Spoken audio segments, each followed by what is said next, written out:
Good morning and welcome to our monthly webinar. We're sending out notifications and trying to get all our tech perfect, and we're going to start shortly. Thank you for joining us on this beautiful Saturday morning here in Louisiana, although I know a lot of you around the country are dealing with just a skosh of snow right now, my parents included. Try to share the talk if you can. This is going to impart just basic knowledge about diet and exercise, hopefully give everybody hope that's out there struggling, and not make it too scary, I guess, to achieve optimal health, which is my goal for myself and for everybody else. So I'm Dr. Meredith Warner. I'm a practicing orthopedic surgeon in Baton Rouge, Louisiana, and I teach for LSU Orthopedics as well in New Orleans. But I have a very, very deep and heavy interest in natural medicine, healthy living, anti-aging, and all of that stemmed from my years of treating people with orthopedic pain and realizing that a lot of what we do never seems to get anybody better. So I started delving into things more and more, learned about nutrition, learned more about exercise, learned more about fascia and the importance of stretching and balanced muscles and the biomechanics of the human body, and then herbal remedies, natural remedies, the importance of vitamins and different nutrients, and then oxidative stress and chronic inflammation. So it's been sort of a continuum of learning for me, which is great. But I've realized, I wish I knew now what I wish I knew 20 years ago or 10 years ago what I know now. I think I would have helped a lot more people in a lot better ways, but that's all you can do is keep trying to get better and better. And I'm going to talk today about diet and exercise, which if everybody sort of live the way that really we all should be living, you probably would not need very many orthopedic surgeons, I have to say. So I'm going to try to put myself out of work during this next hour or so with you. Let's get started. That's me. Okay, so this is my clinic. It took me a long time to get to the point where I was able to be in a building that let me achieve the wellness goals I have for my patients, friends, and family. I have it set up with a line of offices, a huge physical therapy gym, and then another line of offices. And that's because physical medicine or actual movement and understanding and making the body work better is very, very important to health, certainly to orthopedic surgery. So I think physical medicine, physical therapy is absolutely integral and mandatory to what I do as an orthopedic surgeon. And from that, we've had offshoots of massage. We have an infrared spa to sit in that imparts different health benefits. We have a physiatrist. We do nerve conduction testing. I've got an awesome podiatrist, Kyle Lindo. We do acupuncture. We do yoga workshops periodically. And then we have an awesome esthetician who helps us with the beauty side of wellness, and that's Smooth by Sarah. And then this is where we are. So for me, it's important to have a healthy, clean, happy environment with all of the lights or daylight spectrum, which imparts certain health benefits. A lot of natural light, again, a lot of health benefits. The colors I picked to be pleasing, again, health benefits. We use aromatherapy, again, more health benefits. So everything we do is geared to making the patients that come in and out of the office feel better and hopefully learn some things and become healthier. I don't ever have enough time to sort of tell patients what I really should be telling them each and every time. So that's why I do these educational series. Okay, so diet and exercise, everybody's favorite subject, right? Particularly in January. Well, although it's almost the end of January now. So most people traditionally make quote unquote New Year's resolutions where they swear they're going to go to the gym, swear they're going to lose weight, I'm going to stop eating candy, whatever it is. Generally, most of these goals don't work out, and you don't achieve the goal, you don't hit the milestones you want, and then people get depressed, and of course that becomes a self-fulfilling cycle and you get worse and worse and worse. So with the right tools though, and the right guidance, I think you can achieve goals if they're realistic goals and if they're actually going to be beneficial to you and sustainable. So for instance, you could do a crash diet and lose probably 50 pounds in a year, but statistics and studies show usually you're going to gain all of that back. Unfortunately, that's true a lot of times for bariatric surgery. Although I refer people out for bariatric surgery a fair amount, I think that I've seen that surgery fail along with a lot of other surgeries that fail, of course. So it's always better to do things naturally if you can. So we're going to talk about that now. Now, one thing that I hate about diets and fad diets and people that, let's say, are hyper interested in exercise is I find that it sort of imparts a type A personality, if you will, and it becomes very stressful. So if you're stressing out about every calorie in a pack of ketchup, right? Or if you've got to whip your phone out when you're grocery shopping and check your points all the time, although that works great for some people, that diet works wonderfully for my mother. If you're worried about, do I eat tomatoes on Wednesdays, or can I have strawberries after 8 p.m.? When you start having diets like that, it just becomes a little bit stressful. And then guess what happens? Your cortisol levels go up and you increase your oxidative stress anyway through mental stress. So for me, a successful diet and a successful exercise routine would not increase your mental stress to the point where it becomes detrimental to your health. So the whole purpose of weight loss, dieting, and exercise, in my mind, is not actual weight loss. It doesn't really matter what you look like, in my opinion, although looking good has certain health benefits mentally, of course. What matters is that losing weight means you reduce chronic inflammation and you reduce oxidative stress. And if you've watched my other talks, or if you go back and watch the one about oxidative stress, you'll know what I mean. All day long, your mitochondria are producing byproducts, sort of like exhaust out of a car when you're running the engine. That exhaust is attacking your body and killing your cells. So you have to have some way to capture that exhaust and neutralize it and get it out of the system. And that's where antioxidants and phytochemicals come into play. And then chronic inflammation is just low-grade autoimmune type disorders. You're just constantly attacking yourself with proteins called cytokines. And if you have too much fat, the proteins are called adipokines. So fat cells themselves actually produce chronic inflammation on an ongoing basis, 24 hours a day, 365 days a year, which means every pound of fat extra that you have, not only does your heart have to pump blood through an extra mile of capillaries, but you are also basically just attacking yourself with just annoying pinpricks all day long of inflammation. So for my goal, this is all about optimal health. This has nothing to do with if you were a size 10, a size 1X, whatever. That doesn't matter. You've got to look at the big picture, which is helping your brain, your heart, your arteries with reductions in chronic inflammation and oxidative stress.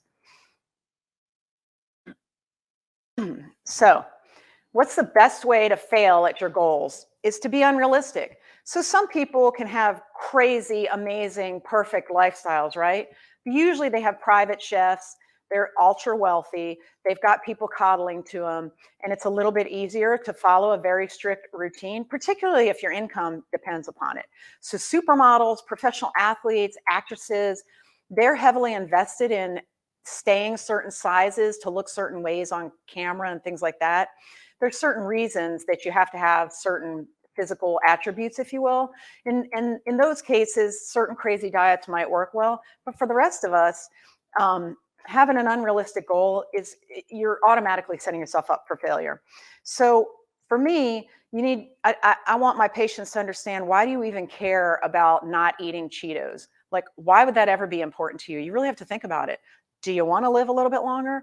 If you live longer, do you want to live well? Do you want to be able to think when you're older? Do you want to be able to walk? Do you want to be able to play with your grandkids? Do you want to be able to get out of bed without being so stiff that you can barely move? Do you want to be in less pain when you get older?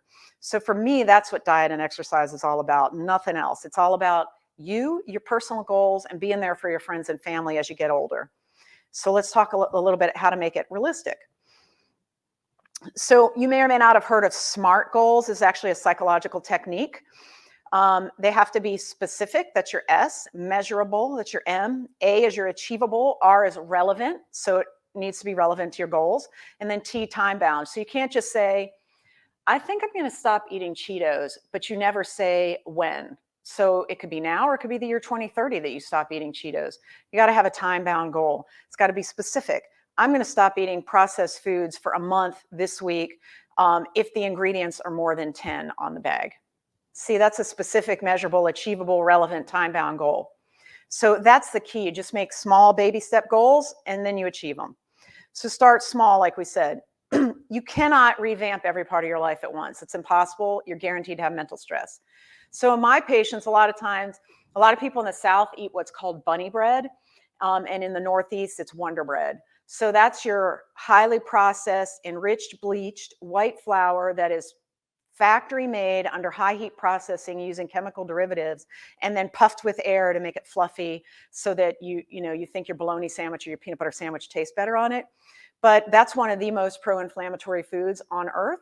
So if I can just get a patient to agree to stop bunny bread for a month, that's a smart goal. Then if they do that, either A, they realize it wasn't that difficult to do, and I can continue to coach them on the long-term benefits, or they might find they actually feel better because they've reduced their level of inflammation.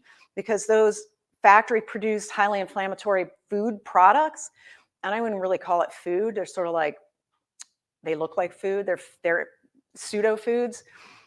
They actually induce inflammation and oxidative stress. So start small, build a routine. So like if you think you're going to start exercising, just make it a routine. If you're time crunched and you can multitask, like listen to a podcast while you walk or something like that, do that. Just start making it a routine. So for me, taking the amount of antioxidants and anti-inflammatories that I take from my line, the Well Theory, it has to be a routine. And it took me a while to do it, but now I take a certain set in the morning and a certain set at night every single day. If I travel, I pack baggies.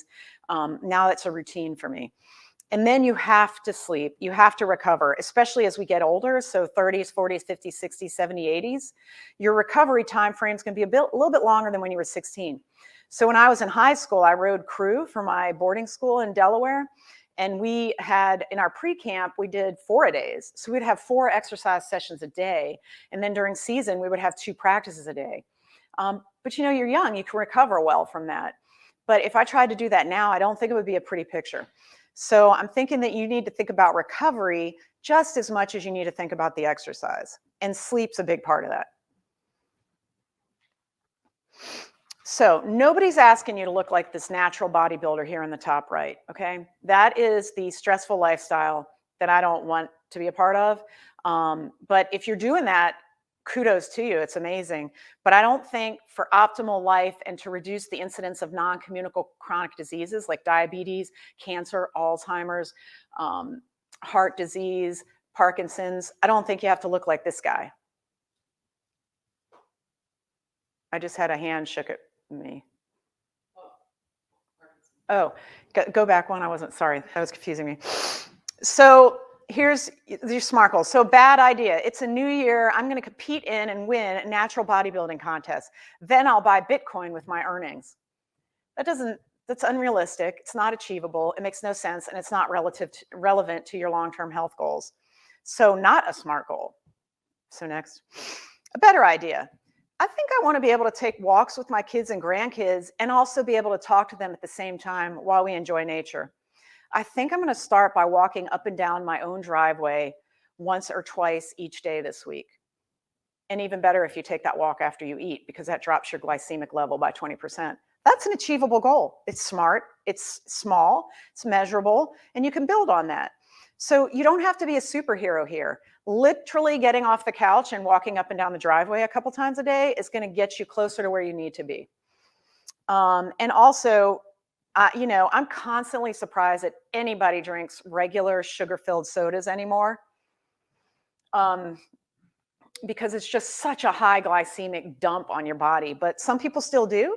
So that's another smart, small goal you could do to try to, achieve your long-term optimized health goals. Okay, so which diet? What should I do? Have you read this? But what about this? What about gluten? What about the keto diet? Should I be on Jenny Craig? What about Weight Watchers? What about this Whole30? Should I do the food pyramid? Should I eat like Gisele Bündchen and Tom Brady? I mean, should I just stop eating at all? What about being a vegan?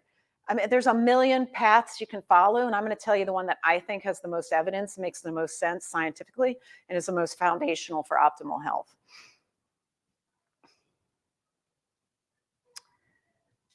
Okay, so my personal belief is that the Mediterranean lifestyle, the Mediterranean diet, is the absolute best way to go about achieving all of the health goals that you want to achieve.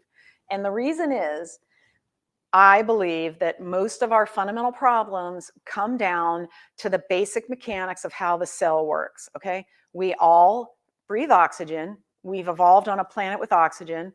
Oxygen is integral to the energy production system in our body. Wet water is a waste product. That's why you urinate, okay? And carbon dioxide is a waste product. That's why you breathe out. So the fundamental mechanics of the way the human body, as well as plants and animal bodies work, comes down to the process of converting food into fuel with oxygen.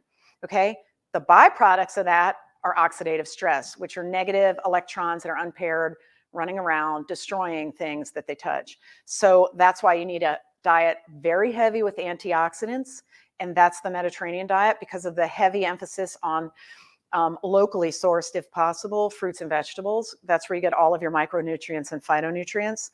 And then also the healthy fats. So olive oil, extra virgin olive oil, first cold press, versus seed oils that are heavily processed in factories or animal fats, because those latter two are very pro-inflammatory for a variety of reasons. Olive oil in and of itself, if you just drank olive oil, that is very anti-inflammatory. But it can't be cheap olive oil that is not extra virgin first cold press in a clear bottle, because that's already oxidized and destroyed. So you have to think about the quality of your food too. And that's the other reason I like Mediterranean diet. Mediterranean lifestyle emphasizes home cooked meals, cooked with family and friends, bought fresh, and cooked in a relatively short time from when you bought it, okay?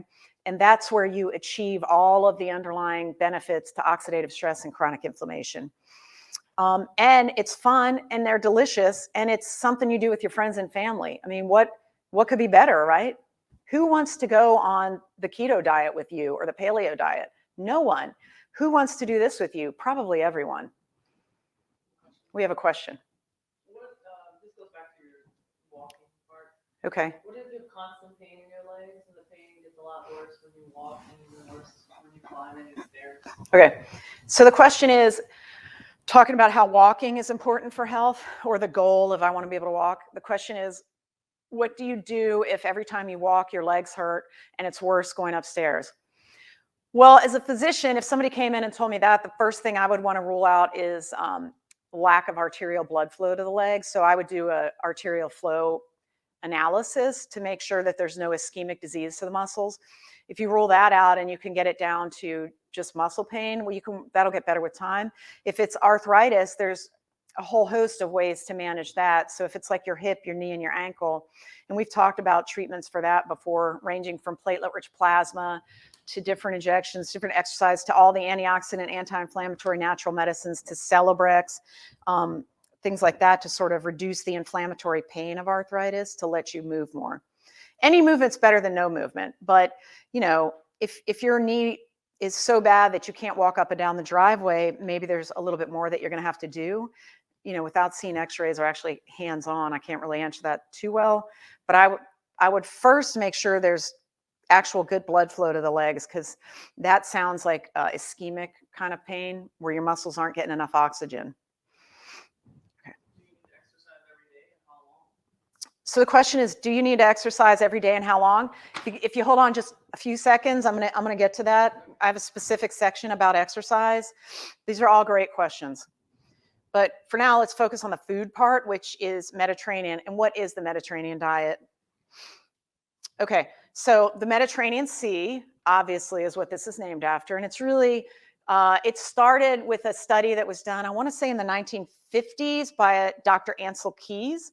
And the diet was somewhat the study was somewhat controversial, but since then, multiple offshoot studies have been done that have proven the truth to this study over and over and over and over again. And honestly, everybody that ranks diets, even USAA Today, has said that Mediterranean diet is consistently the #1 most proven way to improve your health and lose weight, stay healthy and happy. So the principles of this, which are based on certain countries that surround the Mediterranean, what Dr. Keys did was he looked at terrible health sections like Northern Europe, USA, particularly in railroad communities, I think, and then very good health areas around the Mediterranean. And he followed diets and lifestyle for a while. And it was really one of the first times anybody did this. And he found that certain diets promoted really good health and certain did not. And he really, you know, accounting for all variables that could go into this is what he figured out, that it came down to what people eat. So you are what you eat, just like your mom told you. So the keys are reduce stress, again, mental stress. So this diet kind of tries to eliminate that. The Mediterranean type foods, which I'm going to tell you what that is. Exercise, moderate exercise, which we're about to talk about. And then supplementing for key nutrients. So it's heavy on omega-3s, polyunsaturated fatty acids versus omega-6, which is what our diets are heavy in. Resveratrol, which is the so-called anti-aging phytochemical, tart cherry, turmeric, D3. So all of these phytochemicals that neutralize the exhaust coming out of the car and also reduce inflammation are in this diet naturally. And they are not in diets that are just meat or just fat diets. Okay.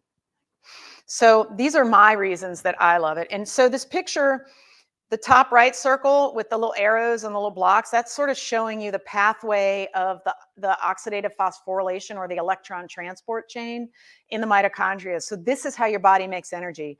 You just move electrons up and down, get a little bit of energy out of that, create a proton gradient. Then all the protons drop through this turbine in the cell and create energy. Okay, the byproduct being those unpaired electrons and then inflammation. So the Mediterranean diet lets that process happen very efficiently and effectively and neutralizes all of the bad guys. So number one, avoid ultra-processed foods. And I'm going to talk about that briefly because that's a whole talk on itself. That is the number one reason I think this diet works, is the avoidance of ultra-processed foods, factory-made, fake foods, things that you would not find in nature. You would never go out camping and find ruffles growing on a tree. So if you don't think this is something that you could find somewhere, like, you know, if you have a plant and you pull up the root and it's a Cheeto, that doesn't happen. So I think if you start to think of it that way, like if I had an 80-year-old grandmother from Italy, what would she make me for dinner? She is not pulling out a Hot Pocket and throwing it in the microwave. Okay, she's going to make you homemade pasta in a natural way with fresh ingredients that she probably walked to the store and bought for you that day. Okay, start thinking about it that way. Okay, moderate alcohol is okay in this diet, so you don't have to be a teetotaler. In fact, studies show over and over again, and there's some controversy here too, and I'm sure there's some physicians out there that would completely disagree with me. Most studies seem to show that no alcohol is just as bad as a lot of alcohol. For some reason, a little bit of alcohol helps, whether it's by hormesis, which means that it stresses the cells just enough to make them stronger, or it just makes your blood pressure drop. Nobody really has figured this out fully, but it appears that moderate alcohol, particularly red wine, because of the resveratrol, seems to be helpful. And by moderate, I mean 1 to 2 glasses at the most a day. And then phytochemicals, we talked about that. Huge part of the reason this diet is awesome. And it endorses whole natural foods that you cook at home. And that's right next to avoid ultra-processed foods. So those two go hand in hand. Moderate exercise is a part of this diet and lifestyle. And then everything together, the whole combined situation of this Mediterranean lifestyle / diet, whatever you want to call it, reduces inflammation and oxidative stress. And that's been proven. All right, so just real quick, there's hundreds of studies written about this diet, comparing it head to head with other diets. Okay, I'm just going to give you the basics. So on the right side, you see 3 to 9 servings of vegetables every day, 0.5 to 1 serving of fruit every day. Now, I tend to eat more fruit than vegetables just because it's easier to take to the office for me for whatever reason. But the point is, eat a lot of fruits and vegetables every day. 1 to 13 cups of cereals. So cereals are not perfectly formed, enriched bleached white flour after they deconstruct the kernel of wheat and then take it apart, add some solvents, bleach it, pass it through some machinery at high heat, then go back and add the vitamins and minerals that they took out at the first step. That's not what I'm talking about. I'm talking about like spelt, quinoa, barley, things like that. Like actual real grains are actually really good for you. And then up to 8 servings a day of extra virgin olive oil, EVOO. Hugely important part of this diet. If at all possible now, that is all I use to cook with, and maybe some avocado oil now. Okay, so it's been proven to reduce all-cause mortality. Any reason that you can think of that a human might die, this lifestyle reduces that.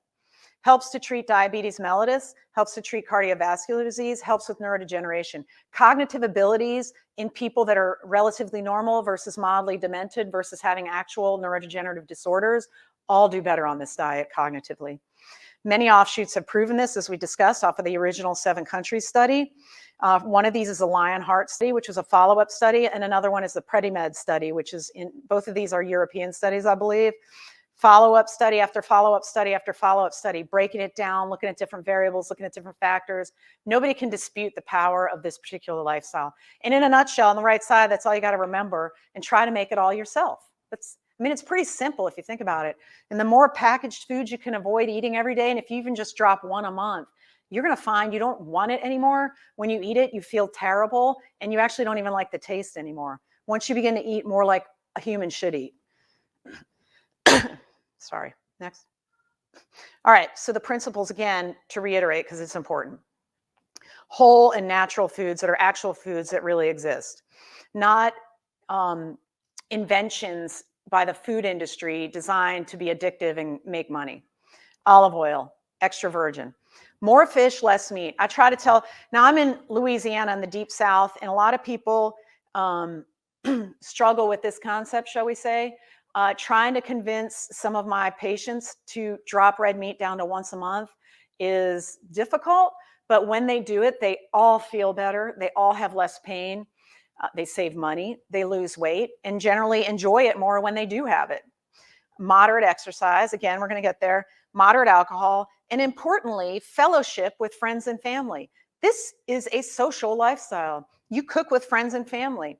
You go to parties. You go to events. You know, everything is a social thing, but you're just doing it in a whole and natural way, hopefully using olive oil. And then an appreciation of nature, of being outside. There's another whole talk. We could talk about the importance of just being around trees, what that does for health, or water. There's a reason spas are always by an ocean or a spring water center, right? And then there's a tenfold difference that was seen in the original Ansel Keys 7-country study between the health of Finland and Crete regarding cardiovascular disease, 10 times better in Crete, okay?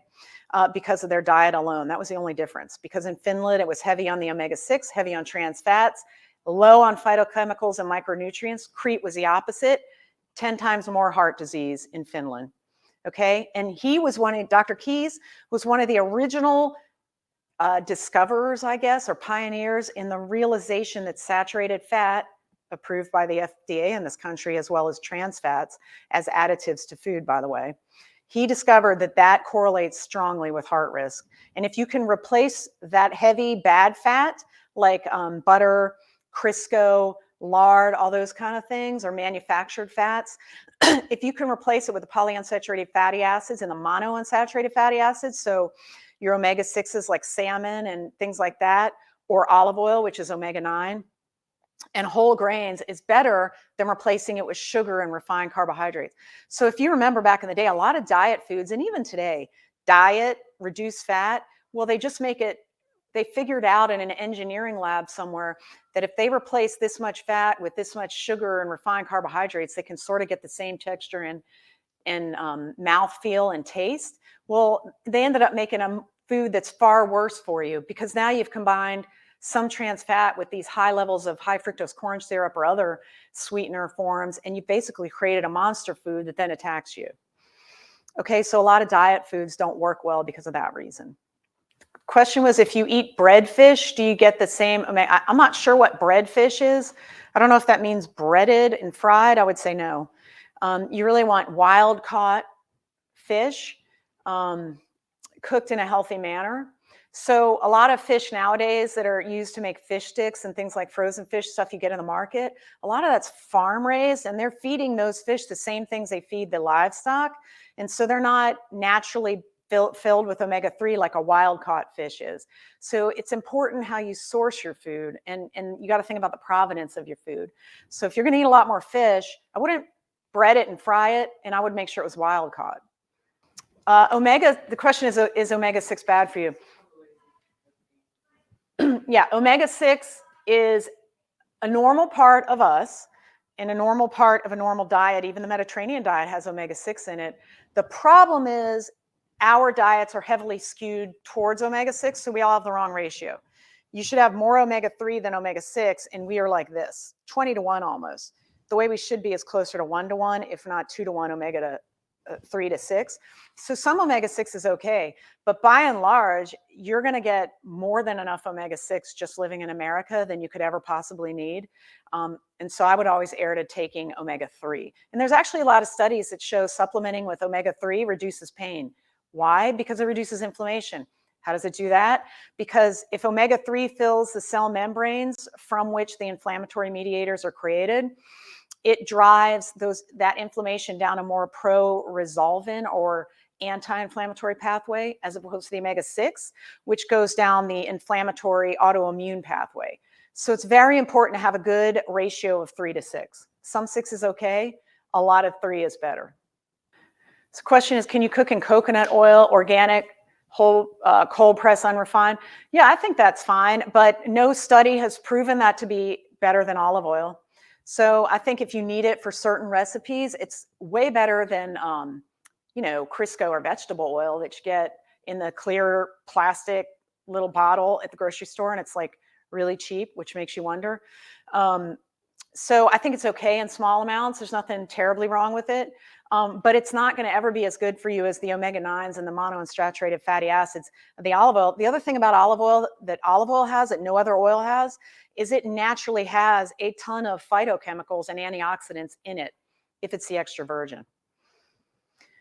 Okay, so again, avoid super processed and ultra processed foods. And one of the reasons I put the term age here, and you might think I'm talking about getting older, that actually stands for advanced glycation end products.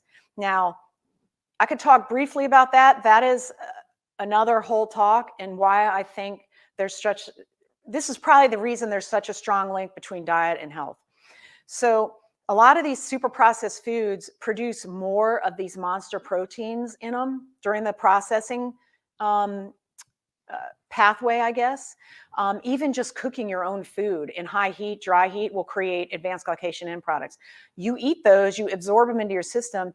Those things glom on to different proteins like collagen, like your lens protein, arterial wall proteins, and they alter the normal function of your normal proteins, induce inflammation, induce oxidative stress, and generally muck up all the normal functions of your body.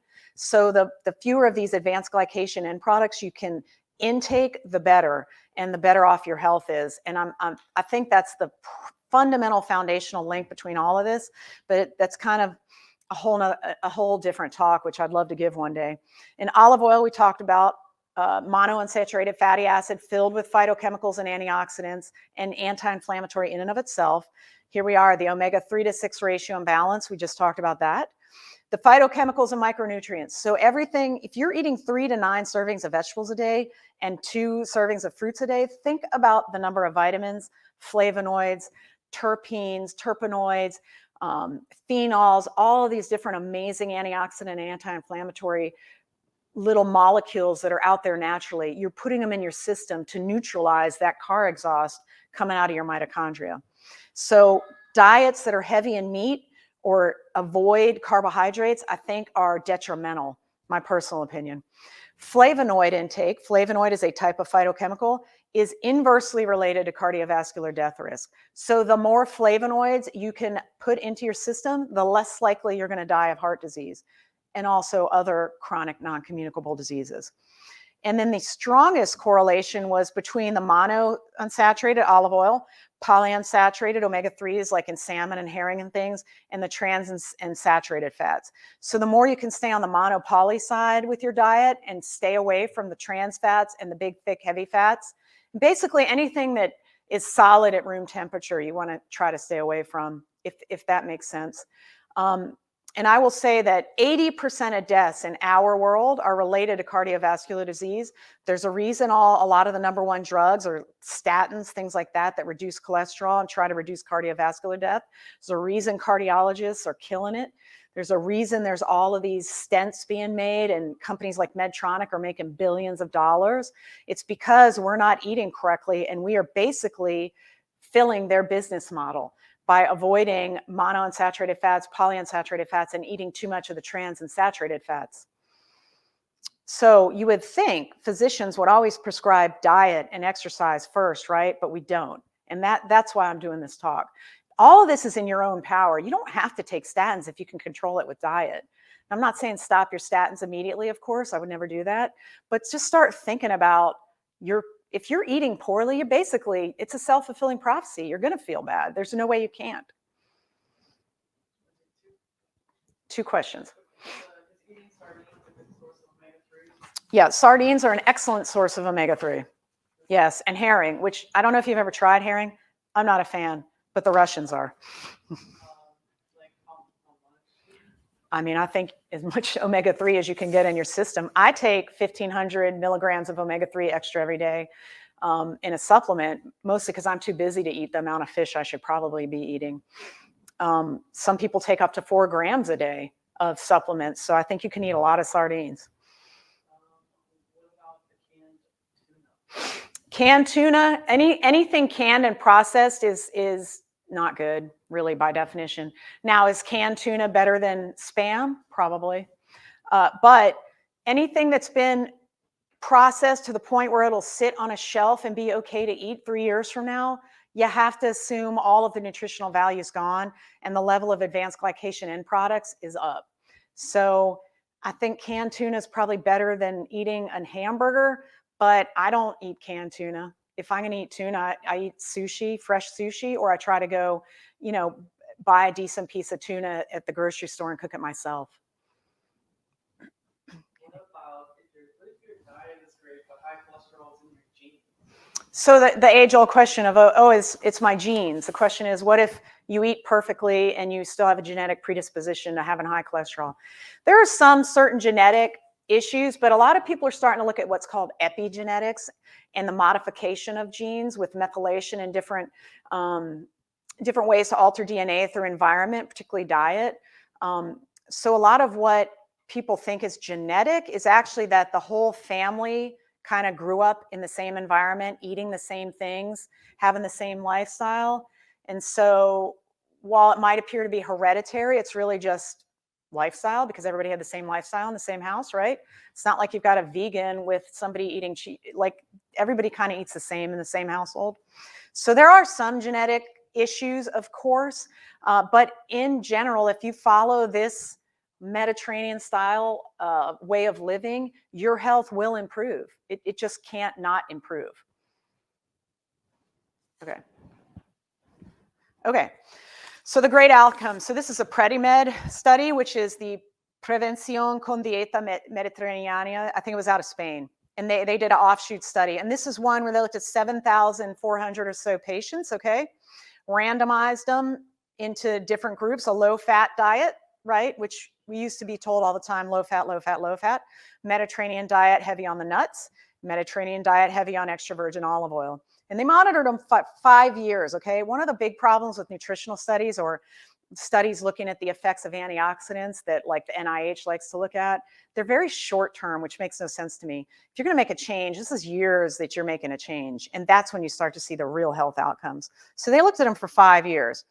And they found that both nuts and extra virgin olive oil do have health benefits, but there was a lower incident of cardiovascular disease and ischemia, that's a typo, with both, and prevents breast cancer, hypertension, diabetic retinopathy, that's the eye problem the diabetics get, arrhythmia or heart dysfunction and depression. And then the socioeconomic impact was not too great. So I thought that was an important part of the study. Not only did everybody get very, very healthy, but they found that it was affordable and it did not really impact people too much. And if you, I've talked about this before, the lifetime cost of a mild heart attack is about $500,000.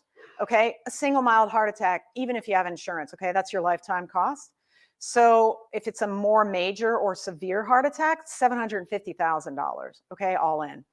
So just spending a little bit of extra money for some fresh foods, for the extra virgin olive oil, and to avoid the cheap, highly processed, factory-made, mass-produced foods of the food industry will pay dividends at the end of the day, and you will be financially better off for it because the odds of you having a huge catastrophic health event that bankrupts you drops if you're healthier. And that's a fact.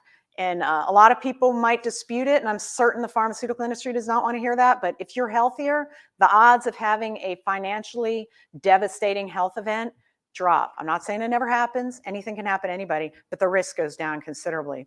So your oxidized low density lipoprotein drops, that's the LDL. Remember how everybody's always looking at your HDL LDL ratio? So the real problem with LDL is it gets oxidized and that turns into the atherosclerotic plaques, okay? That then you have a coronary and you have a heart attack. So the risk of that dropped in this group of 7,400 people, 72% lower risk of heart disease. Think about that. All of their inflammatory markers, so the serum levels that I check on my patients, all dropped. Weight dropped. The risk of diabetes dropped. Cardiovascular disease down, all types of cardiovascular disease down 33%. The main drivers of early death in the modern life: cardiovascular disease, cancer, diabetes mellitus, neurodegenerative, Alzheimer's, Parkinson. These are why we're dying, okay? Minus random things like fentanyl overdoses, violence, COVID, stuff like that. Generally speaking, this is what's killing us. And look above that. Easily managed just by eating a few more fruits and vegetables, cooking with extra virgin olive oil, throwing in a couple nuts. And then if you can't eat this diet perfectly, which most of us can't, you have to supplement. You got to supplement with your vitamins, you got to supplement with your omega-3, and you got to take a heavy amount of antioxidants. Just because our lives are just so, everything about modern life drives oxidative stress. So, next. Oh, we have a tough question. All right. Is canned sardines bad? Is what? Canned sardines. Like how else do you get sardines? Yeah. Question is, are canned sardines bad? And then I have a follow-up question of how else do you find sardines? I personally don't know because I'm not jumping to try to eat sardines. They're not my favorite. Although I do like a Caesar salad periodically. I think that if your choice, again, it's all relative, right?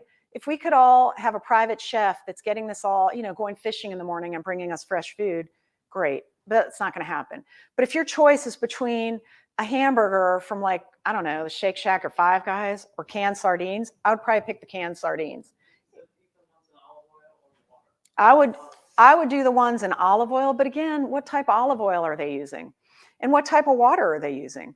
So just look at the ingredients. If they're just saying olive oil and it's not extra virgin olive oil and it's not a dark can, which I'm assuming it is, no, but if they're using extra virgin or at least virgin olive oil, then that's good because that means it's keeping the fish from oxidizing because of all the antioxidants in the olive oil.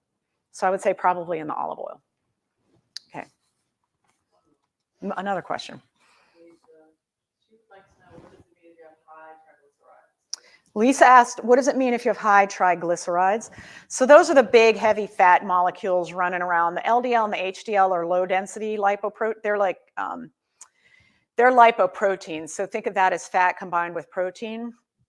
The triglycerides are just big globules of fat floating around. High triglycerides are a marker of metabolic disease, insulin resistance, diabetes, and are certainly a risk factor for heart disease. If I have patients that have super high triglycerides and they're not on a supplemental fish oil or omega-3, that is one way to combat that risk. And it'll actually drop your triglyceride levels by supplementing with omega-3s. Obviously, I'm not dispensing treating advice. I can't do that. But talk to your physician about that. Okay. All right. So again, how does the Mediterranean diet reduce the main drivers of the NCDs? And NCDs, remember, are non-communicable diseases, chronic diseases. So you can't catch these. You just do it to yourself with lifestyle. So the phytochemicals, the flavonoids, the phenols, the micronutrients that are in, for instance, broccoli here. Probably one of the greatest superfoods on the planet is broccoli. Anti-inflammatory foods, whole grains, not enriched, bleached, processed flour. Make your own bread with whole grains if you can. I've started to make my own bread and I'm like happy as a clam because I love bread, but I'm not going to go eat bunny bread. Olive oil, extra virgin, omega-3s. They looked at another offshoot study, the Zutphen elderly study out of the Netherlands.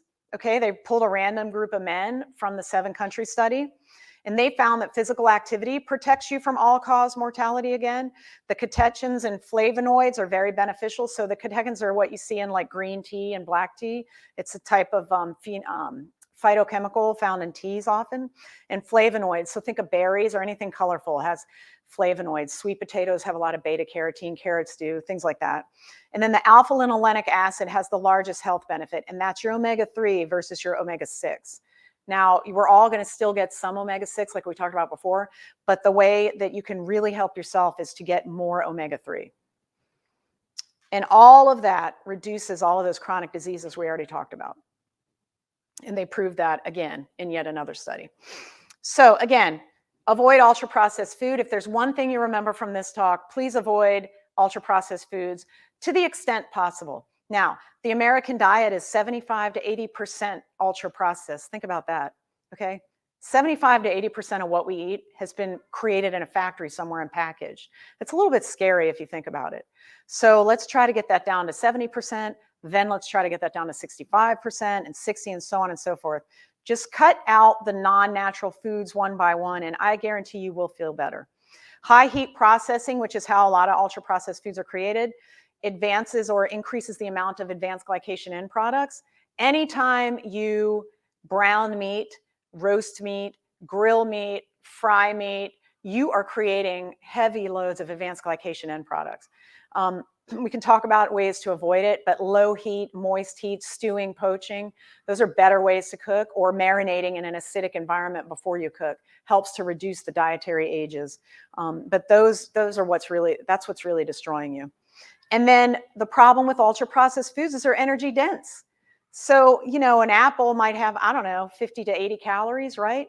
You get that with one bite of a candy bar, a small bite.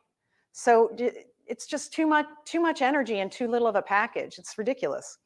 And then there's still trans fats. Do you know it took the FDA until 2018 to say that trans fats were illegal? Okay.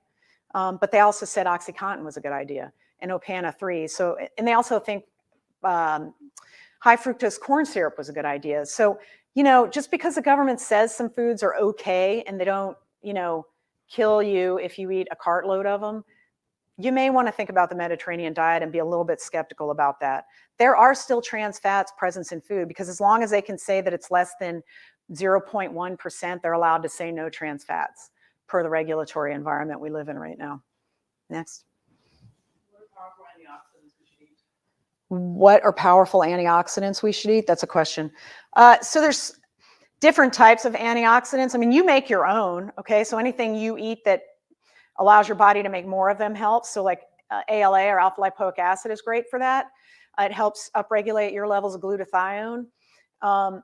Small molecule antioxidants like vitamin C are great. D3 actually can increase function of antioxidants.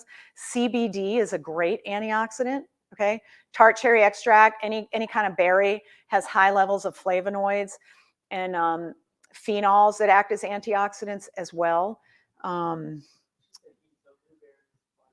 Yeah, any berry, any colorful fruit, colorful vegetable is going to give you really good levels of antioxidants.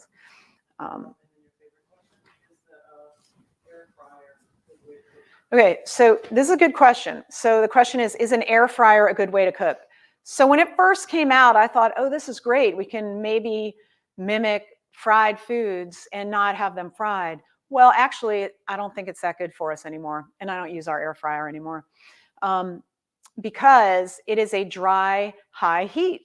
What's the number one way to make advanced glycation end products? Dry, high heat. So I'm not a huge fan of the air fryer now. But I understand in some situations it's probably still better than frying, of course. So, you know, all we can do is baby steps. Like I said, SMART goals. No one's going to be perfect overnight. So James had a good point. If you stay off the grocery store aisles where the processed foods are and stick to the outer aisles, that's a good start.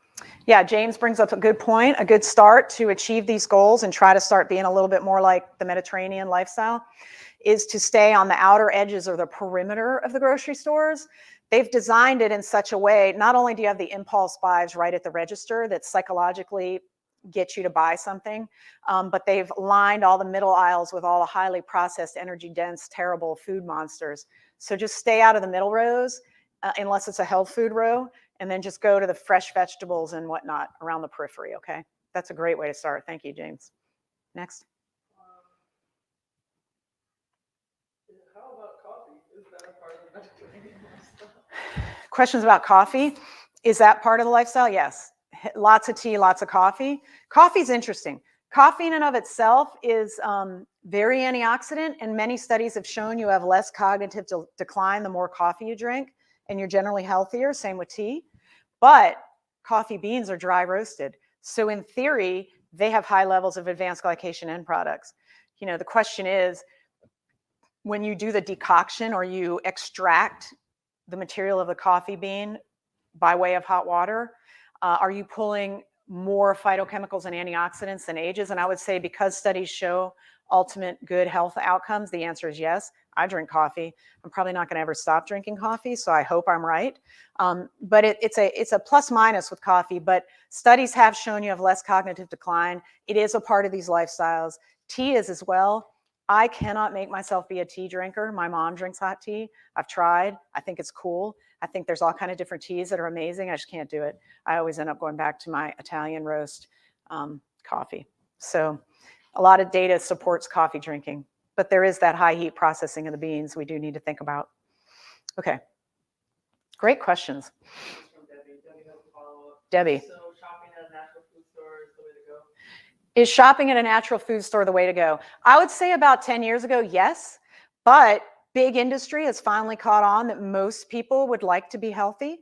So remember when Whole Foods was the only option you had, or like the natural co-op, if you were in an urban area that you could go find a co-op where all of the local farmers sent their food.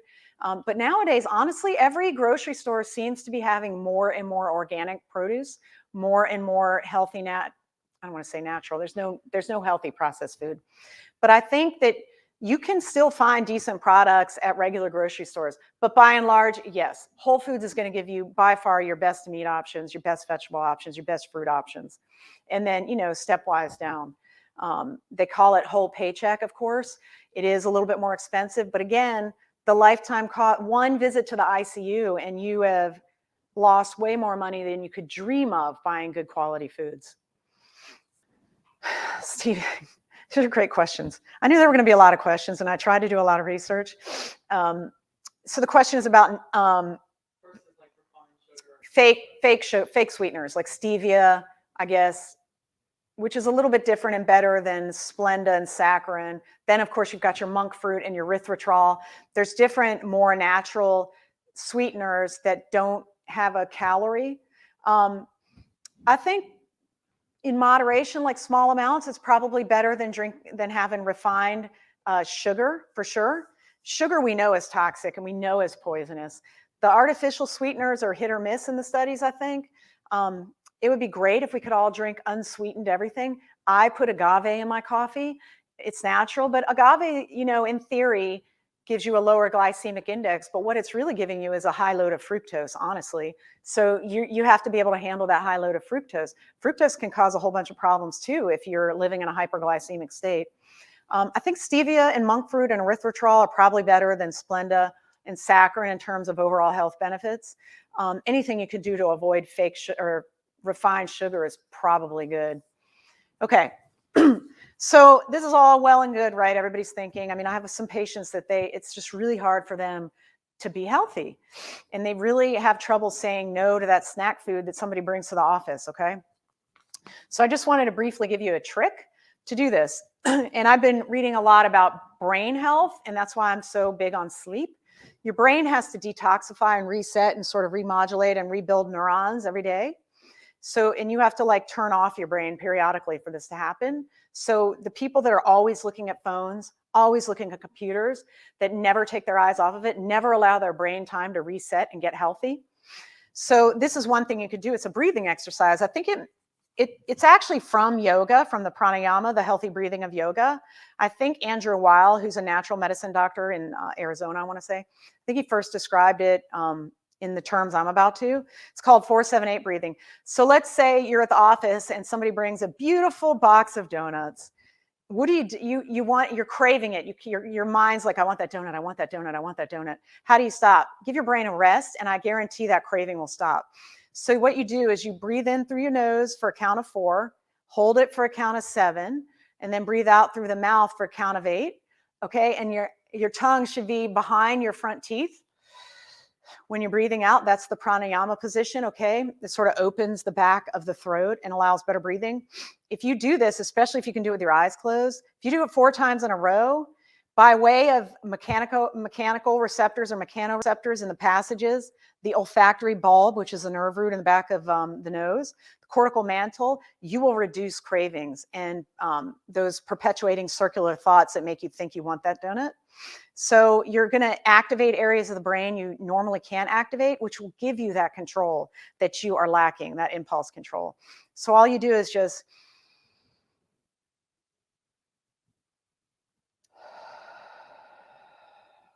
do it 4 times in a row.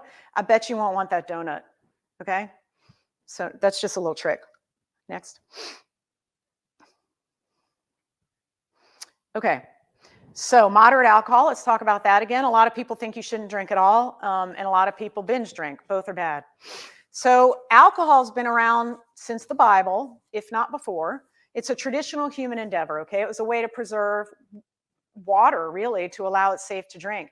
If you read any novels or historical works set in the medieval times or anywhere in the past before refrigeration, people drank beer or mead all day long, every day. Nobody drank water because water was going to kill you, right? Because everybody was doing their laundry, all their hygiene, everything in the river going through. You can't drink that water. So you would have to ferment it and process it to make it safe to drink. So alcohol's been around since time began. Not since time began, of course. Someone's going to dispute me on that, I'm sure. And it gives us social time and fellowship, which is very important for human beings, okay? If there's one thing COVID's done, it's destroyed social time and fellowship, okay? And we need to get that back. That says battery running low. And then alcohol, red wine especially, has resveratrol. Resveratrol is a longevity phytochemical, okay? Resveratrol can, the way it works on cells, it actually lengthens different parts of the DNA that allows more long life and lets the cell function longer and better. And it mimics intermittent fasting, actually, the effect on the cells. Resveratrol is an extremely important phytochemical. I put it in our nervous system multi for that reason. So if you want to live long and have less cognitive decline and do well, you have to be getting resveratrol from somewhere, okay? And so red wine, I have no talk now. Red wine will give you that, okay? Hold on, my screen went blank.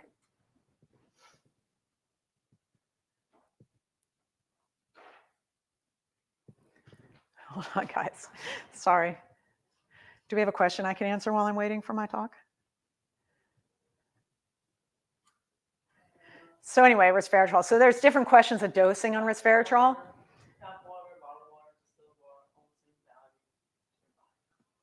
That's a question? That sounded like a statement. Okay. Oh, okay. The question is tap water, distilled water, bottled water, or are they all of the same value to your body? Of course, you could get even further into that question about what pH of water should you have. I think I drink my water from a very, I don't want to say big, it's not that big, pretty decent sized filtration system. And the reason I do that, and I'm in Baton Rouge and we get our water from an aquifer, from spring water, but I just don't trust the municipal water systems to not be filling water full of like lead and bacteria and terrible things. So I personally drink tap water that goes through this specialized filter system. Most bottled water, first of all, it's in a plastic bottle. That can't be good. Most bottled water is really just city tap water that enterprising people buy in a municipality somewhere, run it through a reverse osmosis bag, and then stick it in a bottle. So a lot of bottled water is really just tap water. If you're going to drink anything, I mean, I think spring water, that's from the earth and it's natural. And I think as long as you can prove it doesn't have lead or microorganisms, that's probably the best way to go. And then, of course, you can have what I call fizzy water or fuzzy water, where you add a little bit of CO2 to give you that fizz that you like. That's good too. Mineral water. All right. So alcohol and hormesis. Hormesis is a thing in the body where a little bit of stress actually makes you better. So that's why exercise is good. A little bit of exercise or a little bit of stress on your system helps the mitochondria clean themselves up, gets rid of old DNA, gets rid of unused GLAMI, damaged proteins. It's like if you have to run your car's engine periodically for the car to work, otherwise it doesn't work. So a little bit of stress is a good thing, and I think that's one of the reasons that alcohol is probably helpful. It does stress the system. It's definitely a toxin, but for some reason the human body does well with tiny bits of stress to make it stronger. And then again, moderation is the key to everything. Okay, next.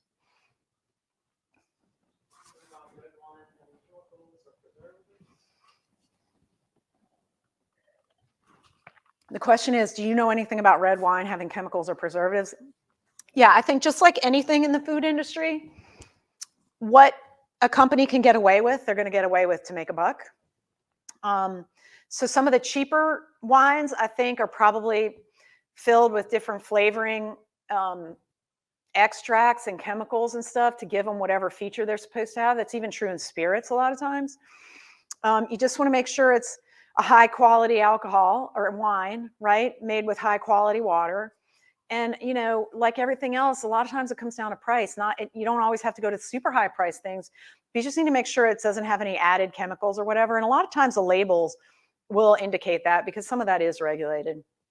I don't have a fast, easy way for you to test your wine at home for preservatives and whatnot. Alcohol in and of itself is a preservative. Okay, so let's talk about exercise now. I know you guys have been dying for this part. So the importance of exercise. One of the reasons exercise is super important to prevent non-communicable diseases is because it reduces the glycemic burden. So it will actually pull glucose out of the bloodstream that insulin cannot or won't pull out, and it's non-insulin dependent.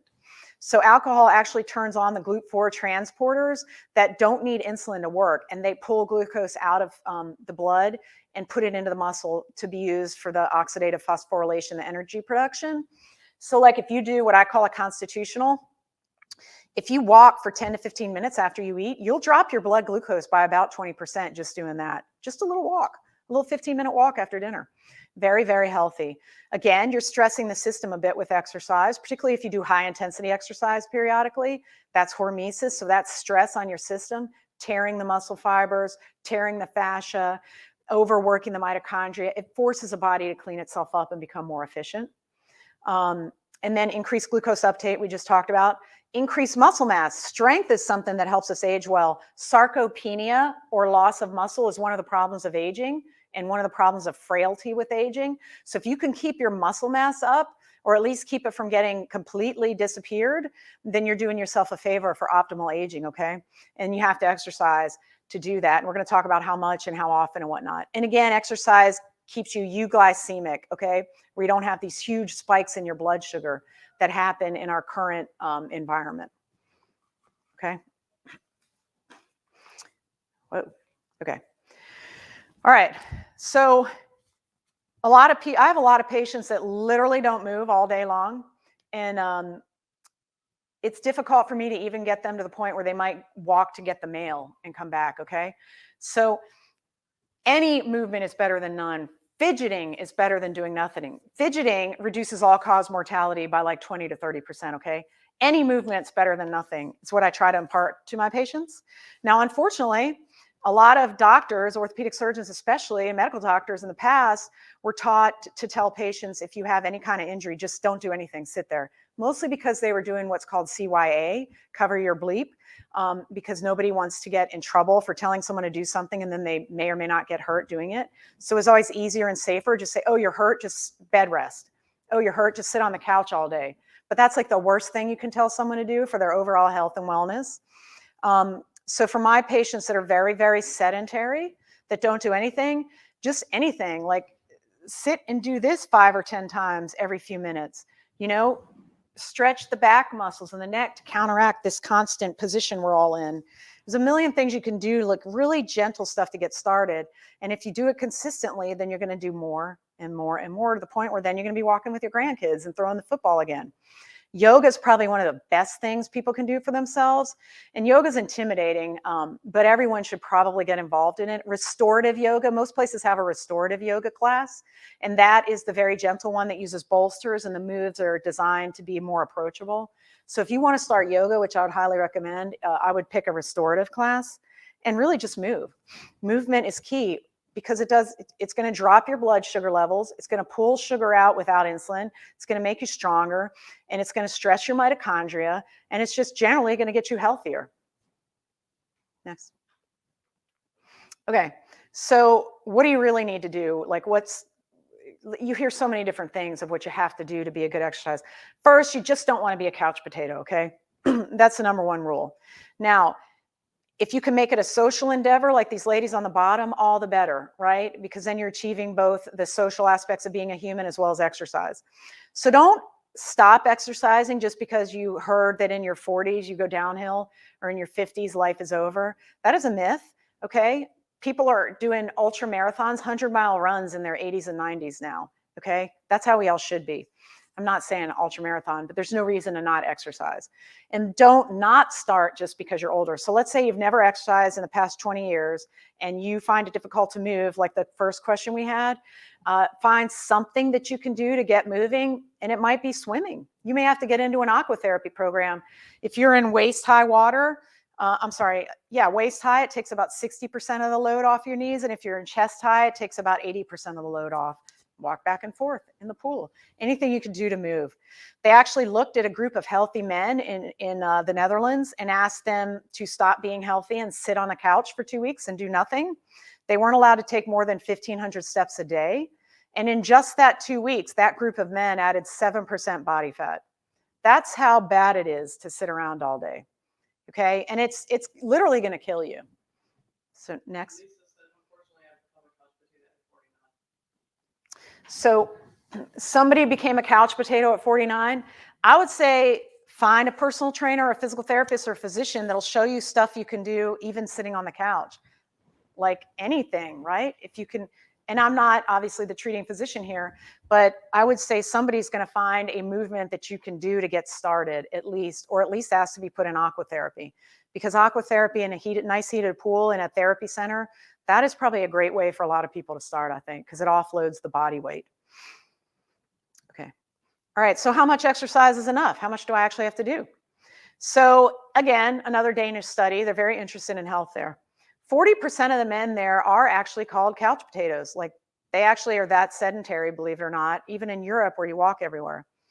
So then this group of scientists did an 11-week, remember how I told you all these studies are so short, 11-week, not even a full 3 months, studies at the benefits of 30 minutes a day or 60 minutes a day of exercise, moderate, like on a treadmill, I think.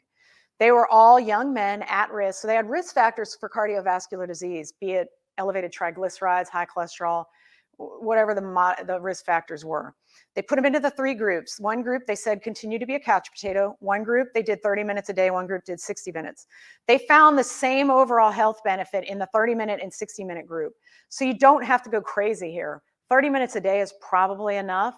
I want to say our federal government recommends 150 minutes a week, which works out to 20 to 30 minutes a day, which really is not a lot if you look at us evolutionarily, and we could talk about that too. But in general, you don't have to go run at level 8 on the treadmill for 60 minutes to get a benefit of exercise. So a lot of people think of it in an all or none, like if I can't go run a 5K, why bother? No, that's not true. Even a small, slow walk for 15 to 30 minutes a day is going to benefit you immensely. It helps your insulin sensitivity. It drops your liver's insulin resistance. It increases your fitness rating, your ability to efficiently process oxygen. It increases your muscle, as we discussed, and reduces your risk of sarcopenia, and it helps your mitochondria become healthier. Next. So humans were evolved in a certain way, right? We're upright, we mostly walk, and that's really what our bodies were designed to do. We can run, but evolutionarily speaking, it was more or less rare. So walking, in my opinion, is probably one of the best exercises, one of the most natural, and one of the most effective, and one of the most approachable. So I'm a big fan of walking with a little bit of muscle work in between. So if you just walk 20 or 30 minutes 3 times a week and do a little bit of weightlifting twice a week, you're doing good. That's pretty much all you have to do, the minimum for optimal healthy aging. Nobody's telling you to run a marathon. Nobody's saying you got to swim 3 miles a day. Nobody's saying you have to bench press your own body weight. Just do a little bit. That's all you got to do, and you're going to be better off, as long as you're eating healthy too, mind you. Okay? The muscles were functional evolutionary. So everything we did was for a purpose. Nobody was running on a treadmill, right? They were running to get a deer to eat or something. Like there was a reason for everything. So like this, I put this picture here because look at everything this guy, and that's an elderly man, everything this guy has to do to be able to pick this apple out of that tree. Okay? He's got to have good, strong back.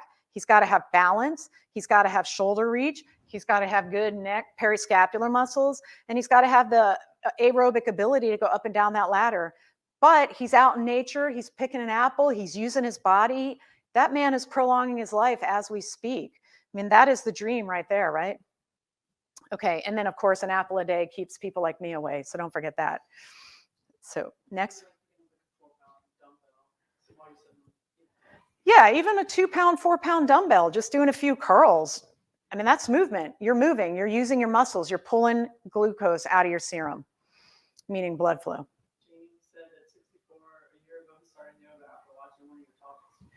Oh, James just said at the age of 64, he started yoga last year. That's awesome. That makes me very, very happy. I swear every day, if people ate like this talk and did yoga, the medical industry would be cut by probably 80%. Like you just wouldn't need us anymore. Okay, tricks and tips if you think you can't exercise. Fidgeting is movement. If you think you can't get off the couch, if you're a true couch potato and you really feel like you have no ability and no one's helping you do more, just start fidgeting. At least you're moving.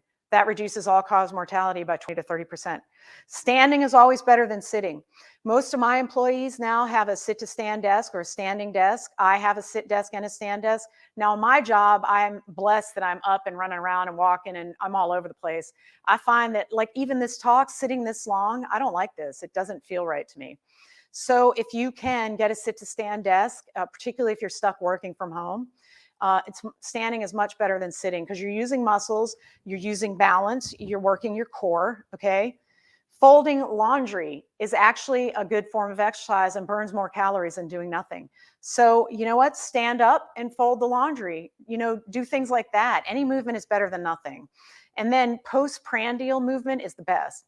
So after you eat a big meal, which hopefully your meals aren't too big, but let's say after a lunch or a dinner, go take a little 10-minute walk if you're able.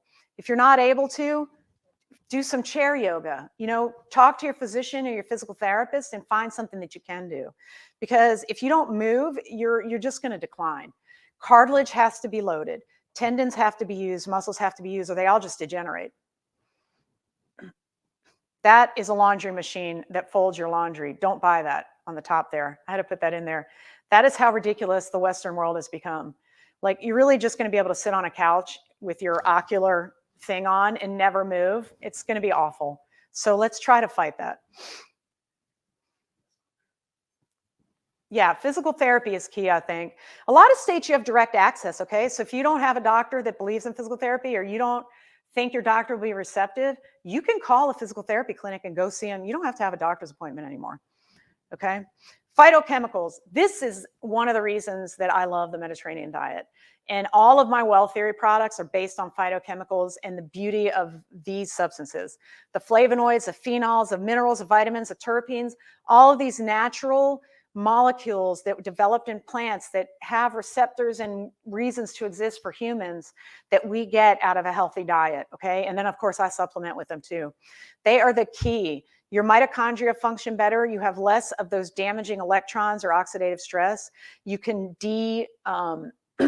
I guess you can not, what's the word I'm looking for? You can detox the inflammatory levels, okay? So you can reduce the pro-inflammatory cytokines and inflammation with these phytochemicals. So I think nowadays in the modern era, okay, remember I told you the American diet's 75 to 80% ultra processed. And even if you're trying to eat a perfect diet, which is nearly impossible unless you have a private chef and you gazillions of dollars, which, what is that, 0.001% of the country, you're going to have to supplement with antioxidants and omega-3s and anti-inflammatories that are natural, I think, to fight off all of the badness that is around us. So the reactive oxygen species on the bottom slide here, those are those unpaired electrons that are a byproduct of the electron transport chain in the mitochondria. They damage DNA.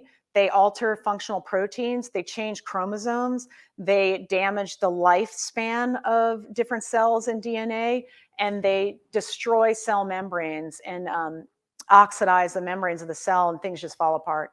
You have got to find a way to capture those electrons. So antioxidants are key. And so from that and from all of this learning, we started Well Theory with we just keep adding different antioxidants to fight the ravages of our life. Alpha lipoic acid is one of the better ones I like. It's because it's both water and lipid soluble. So a part of it can be in the cell membrane, protecting the cell membrane from what's called lipid peroxidation, which is the electron damage to the cell membrane. And then the other part of the molecule can be in the matrix, in the fluid surrounding the cell, and acting as a small molecule antioxidant and sucking up the free electrons that are floating around. So alpha lipoic acid's awesome. It's actually used in Europe to treat diabetic neuropathy. I recommend it to all of my patients with neuropathy and anybody interested in brain health. And then the restful sleep. So this is, remember, sleep is so important. This has tart cherry, which is loaded with flavonoids that are antioxidant. GABA, which reduces the excitability of glutamate on the nerves and lets the calms the brain down and lets you sleep. And then melatonin. Melatonin is a natural hormone we make, and it's very antioxidant in and of itself. There's a million things you can do to make your life better and be better and healthier, and it doesn't have to be crazy. You don't have to pay a lot of food for special diet plans, because all that food that gets mailed to you, those like protein diets and whatnot, they're all highly processed packaged foods. Personally, to me, that makes no sense whatsoever for overall mental, cognitive health, overall cardiovascular health, et cetera, et cetera. I think we got to go back in time. You're going to have to think about how small people's refrigerators are in Europe, okay? You can maybe store 1 or 2 meals there at the most. Okay, we really just need to start buying more whole grains, more fresh fruits and vegetables, and cook ourselves with our friends. I mean, that sounds like a great life to me. And guess what? It's way healthier. Oh, this is our free gift. Who knew? So, all right. So Lisa Howard gets this free gift. We're going to mail it to you probably this week, I would imagine. Thank you for your amazing questions. So you guys had great questions, by the way, and we've got some more. So if you want to stick around for the questions, we're going to do them now.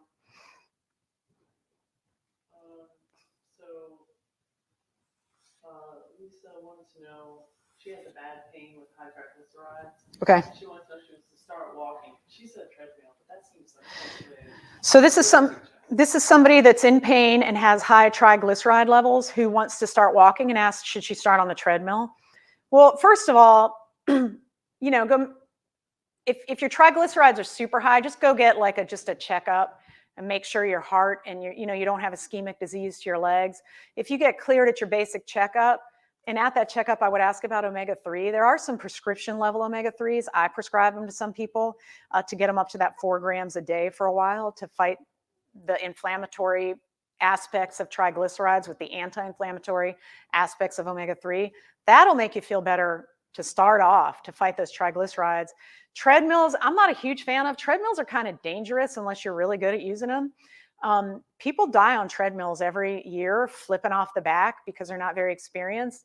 And if you're not like walking a lot, that's probably not the best place to start. Just a little walk around the block, and sometimes a block's too much. So, just down to the next house and back is probably enough. And if you have to use a walker, use a walker.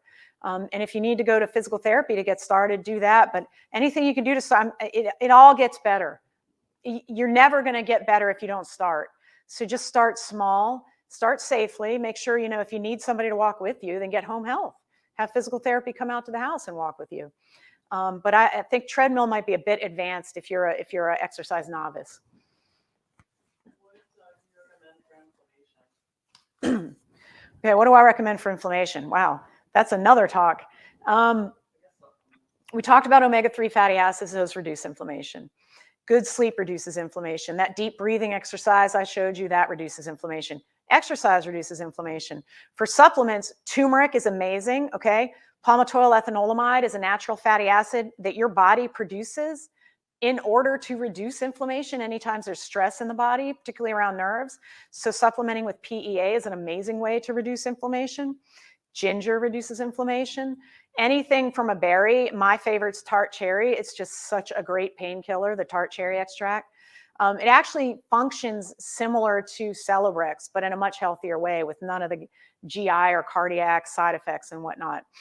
Melatonin, CBD is an antioxidant. And a lot of vitamin C, vitamin E, beta carotene, all of those they reduce inflammation and reduce electron stress. Besides dark chocolate, what's your go-to sweet besides fruit? What is my go-to sweet besides fruit? I do love dark chocolate. The question asker asked about dark chocolate. Now, in theory, the dark chocolate's supposed to be 70% or more cacao. That gets a little bit bitter. So I think if you're above 60%, you're probably okay with dark chocolate. I don't crave sweets anymore. I like healthy, natural foods now. I mean, like if I have a bite of cake, I find it, I'm not a fan anymore. I think that I've evolved into that. I like homemade bread that I make myself, and I put like earth butter on it. That's my go-to for dessert. I know it seems weird. And I love a good organic tart apple, like a good Gala or Fuji apple. Dark chocolate, yes, but I can't think of a sweet that I actually ever crave.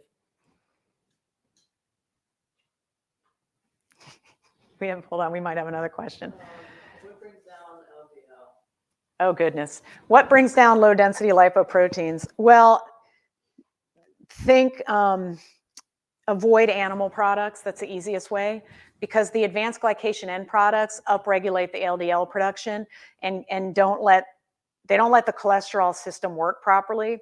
So if you can avoid more of those dietary advanced glycation end products and animal proteins, your LDL will naturally drop.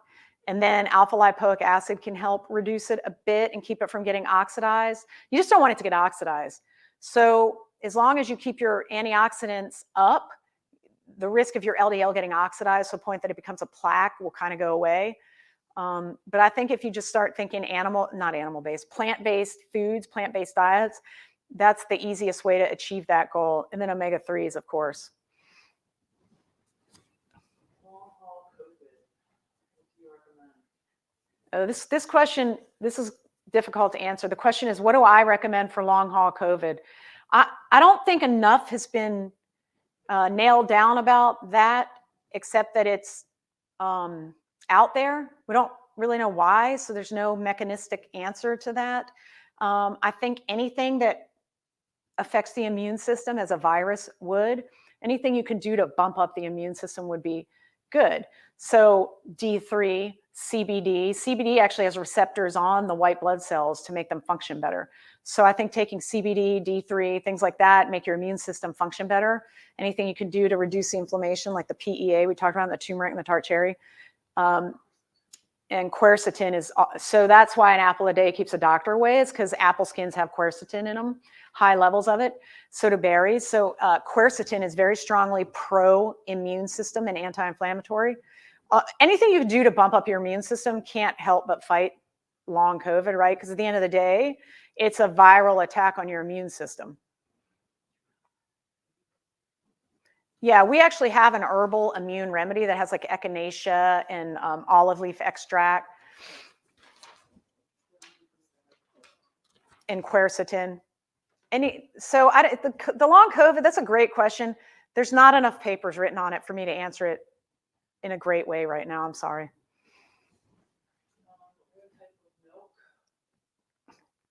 What type of milk? Okay. So I'm going to guess this person wants to know, do I recommend oat milk or almond milk or cashew milk or whatever? I personally still drink cow milk, okay? I just get organic and I drink 2%. I love milk. I like to mix it with my New Orleans cold brew, mocha flavored iced coffee in the middle of clinic. And my kids get cow milk. I've tried to do the like the oat milk and whatnot, but if you flip over and look at the ingredients, there's so much added sugar, and you know it's high heat processed in a factory to get it to that stage. So although animal protein's not the greatest, milk and eggs actually have fewer of the advanced glycation end products than other animal products. So while they're not perfect, they're relatively okay. So I still drink regular milk, organic 2%. Now, a lot of people swear by the nut milks, and actually I just bought a lady that works with us her own machine to make her own nut milk so that it's a little bit healthier.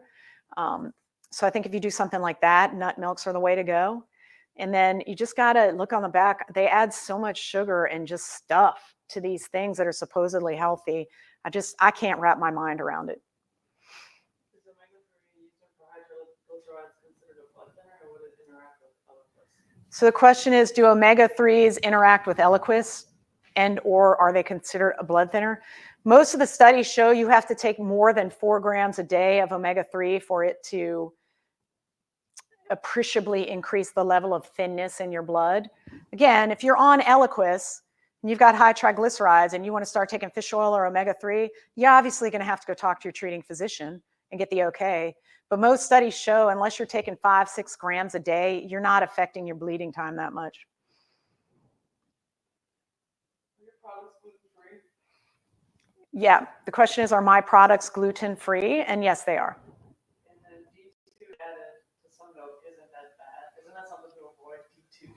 So the question is, D2, vitamin D2 is added to some milk products. Isn't that something to avoid? So the issue with D2 is it's the inactive form. So unless you're going and sunbathing every day or getting enough sun exposure to convert it at the skin level to the active form of D3, supplementing with D2 isn't super helpful. So like when I write supplements for all my patients, I only give them D3 or cholecalciferol. I don't ever write for ergocalciferol, which is D2, because no one's going out in the sun. I mean, we're in the deep south, but it's too hot. You stay inside with the air conditioning. So everyone down here is D deficient, believe it or not. So I always supplement with D3 because it's the active form. Somebody said, I've been taught that addiction has its roots in nutritional deficiencies. What do you think? So this question is interesting. Let's see how I'm going to answer it because it's not really in my wheelhouse. The question is, does addiction have its roots in nutritional deficiencies? In some ways, it probably does because oxidative stress damages the brain enough that you could lose that impulse control we talked about. A lot of addiction is linked to things that happen in childhood, which is, I'm not a psychologist, but there's a ton of data out there on this of how pain was managed when you were a kid or different traumatic events that may have happened in your childhood. A lot of that can lead to addictive behaviors. But certainly, if your brain is not working right because you're so filled with inflammation and oxidative stress and you're just eating processed foods all day, it would be far easier to become addicted to some sort of euphoric substance, I think, for sure. But I'm not an addiction specialist. So I hope that helped. I don't think that was a great answer, but. Okay. Yeah, so these are our new gummies, and we do use actual sugar in these, mostly because and it's not a lot, it's a small amount, because I didn't want any of the fake sweeteners that we talked about, even though probably monk fruit would have been okay. It's just such a small amount that I felt that it was probably reasonable to add. But you see, all of this is a lot of antioxidants. I do want to talk about the CoQ10. CoQ10 is the transporter of the electrons in the electron transport chain and is massively important in your body. It is a very strong antioxidant and is integral to energy production and function of all cells. And people that are on statins that have the cardiovascular disease, so like Crestor, Lovustatin, Prevestatin, all those kind of meds, a lot of people have muscle pain, and that's because those meds drop your levels of CoQ10. So if you have muscle pain and you're on a statin, I would get on CoQ10 as soon as you can. Because if you're that low that your muscles hurt, imagine the level of oxidative stress going on throughout the body. So I think CoQ10 is another hugely important antioxidant I did forget to mention earlier. What are your thoughts on krill oil? My thoughts on krill oil. I think krill oil is it's a great substance, just like if you're taking, like our nervous system multi has chlorella in it, which is a green algae, I believe. Anything that's the base of the food pyramid in the ocean is the way to go. That's where the omega-3s all start. So like down to the plankton, the krills, and the seaweed and whatnot, and the algae. That's why wild caught fish are better than farm raised, because that's what they're eating. So they're filling themselves with omega-3s, as opposed to the farm raised fish that are getting fed corn that's dribbled onto their little farm. So krill oil is great. What dose of CBD and liquid or other fats? What's the proper dose of CBD? Great question. Nobody really knows. I start my patients out at about 25 milligrams a day, and then you can go up to 100 very easily with no effect really on anything. Some of the prescription level CBD that's used for like seizure disorders, that's up to like 500 to 800 milligrams a day. I would never propose that much. I think anywhere from 25 to 100 milligrams a day is great. Yeah, there's all different forms based on your preference. So you can get it in a gummy if you don't do well swallowing capsules. There is a tincture form, and you can drop it under your tongue or add it to like tea. A lot of people don't like that kind of oily, grassy sense because it's like a natural herb. So that's hard on people. And then, of course, there's a gel pill you can take that's a little bit easier to swallow. The CBD is usually oil-based. That's why it's usually a gel capsule or a tincture or in a gummy. Somebody wants to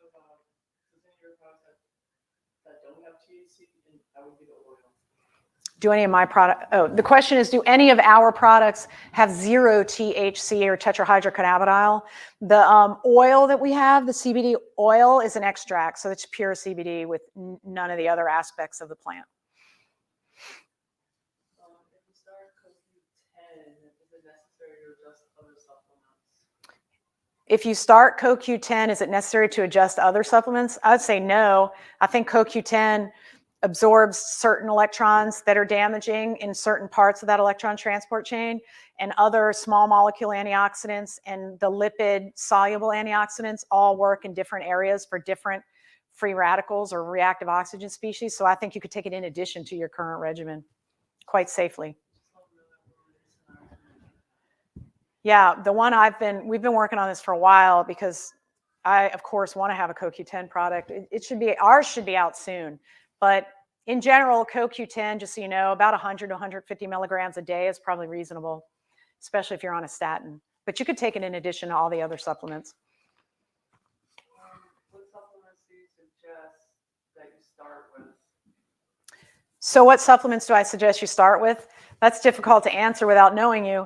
But so basically, I would go, if I were you, I would go get a vitamin panel run and see what you're deficient in.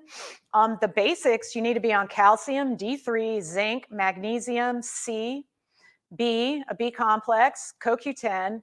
And then if you've taken that, then you start adding the flavonoids and the phenols and the other antioxidants like the tart cherry extract, the CoQ10, the quercetin, the beta carotene, and just start trying to eat anything colorful on the periphery of your grocery store that you can cook yourself. Broccoli is a superfood, as we discussed. I mean, I think if you ate broccoli every day, you'd be feeling a lot better. It just has so much in it that just makes everything work better. Do you recommend for a person who's become diagnosed with dementia? So question is, what do I recommend for a person diagnosed with dementia? Well, the Mediterranean diet. Studies have shown even mild dementia, moderate dementia, or severe neurodegenerative disorders, everybody improves on this Mediterranean diet or lifestyle. Now, there are some specific diets that are specifically geared towards people with neurodegenerative disorders. For instance, some people with Parkinson's are recommended to go on the paleo diet. It's all physician, I guess, directed you to talk to the physician. But for mild dementia, the nervous system multi, which has the omega-3 to help build the cell membranes. It has a resveratrol, which helps to allow neurons to grow. It's PEA, which decreases inflammation around nerve endings. And then other substances that detox or chelate heavy metals out of the system to help the brain. I think that one's good. Alpha lipoic acid. And then exercise. Exercise has been shown to help cognitive function, so walks.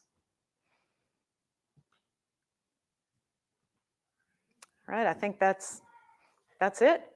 So hopefully that just gives you a little bit of hope that this is not impossible. It is doable, and it doesn't have to be stressful. It can actually be really yummy and fun, and you can hang out with your friends. You just need to think about avoiding those packaged factory foods, making your own food, and trying to eat more fruits and vegetables. Walk a little bit, do a little bit of weight. Any movement's better than no movement. And just don't give up hope. Baby steps, SMART goals, and do the deep breathing anytime you think you're having a craving that's to your detriment. And then otherwise, have a great end of January. One last question, which is Oh, we have a last question. Hold on. help with fibromyalgia and bone degeneration. Question is, what would help with fibromyalgia and bone degeneration? So fibromyalgia is one of many disorders on what's called a central sensitization syndrome, which just means nerve endings are upregulated and hyperexcitable. So like a fibromyalgia person, this hurts them, right? That's not supposed to hurt, but somebody with fibromyalgia, it does. So for fibromyalgia, anything that reduces inflammation around nerve endings would be helpful. So like PEA and alpha lipoic acid. Avoid deep tissue massage because that heavy pushing tends to really bother fibromyalgia. And then anything that improves sleep, because to have fibromyalgia, you have to have the pain. You have to not have something else, okay? So you can't have lupus or something. It's got to just be fibromyalgia. And most people have a mood issue, like they're either depressed or anxious, and they all have sleep disorders. So improving your sleep, so taking the CBD or the tart cherry or anything like that to improve your sleep will or tea. I recommend medical marijuana for a lot of people with fibromyalgia, honestly, because it helps them sleep, it reduces their pain, and it reduces oxidative stress on the brains. I think anything that reduces your oxidative stress and your inflammation and avoiding deep muscle work, and getting better sleep would help. And then delta-8 is another thing. So that's delta-8 tetrahydrocannabidiol. That is a type of terpene, I guess, out of the cannabis or cannabis plant. So THC, or what you think of as marijuana, is delta-9 THC. Delta-8 THC actually works just as good, and it's oftentimes much less expensive. I would just say don't buy it at a gas station. We just came out with our product, which has been tested and is safe and doesn't have heavy metals or anything in it. That's another option. Also highly antioxidant and anti-inflammatory. Any thoughts on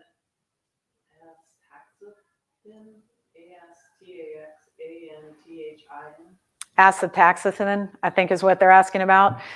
This is the antioxidant that you find in the shells of like shrimp and whatnot. It's like a seafood substance, if it's what I think they're asking about.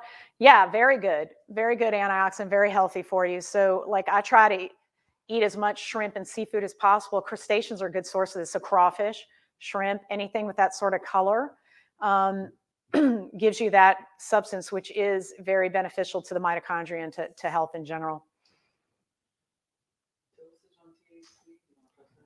Oh, it's a question about dosage on THC. That is impossible to answer. Every single person is different. To date, nobody's been able to nail down the proper dose for person A versus person B. That's kind of a case-by-case basis that we do. For the delta-8, I recommend people start with a quarter or a half of a 12.5 milligram gummy, and then just see how it affects you and if it works, and then alter the dose depending on your system and whatever else you've taken in that day. Lisa said she'd love to try your products. We'll tell her it's coming your way this week. Make sure. Oh, yeah, Lisa is going to get that little gift bundle, the alpha lipoic and the sleep gummy, I think. We're going to send that to you, Lisa, for you to try this week because you won the prize.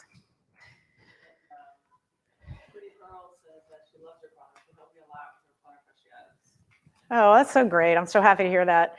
Pearl said that my products have helped her with her plantar fasciitis, which is awesome. Nobody wants their feet to hurt. And if I'll just say one more thing, because my business partner will be mad if I don't. Joe Burrow is playing this weekend, and he is an LSU Tiger. Okay, so everybody has to root for him. All right. We're good? All right. Thank you for spending an hour with me on a Saturday. This was fun. We'll do it again in a month. All right.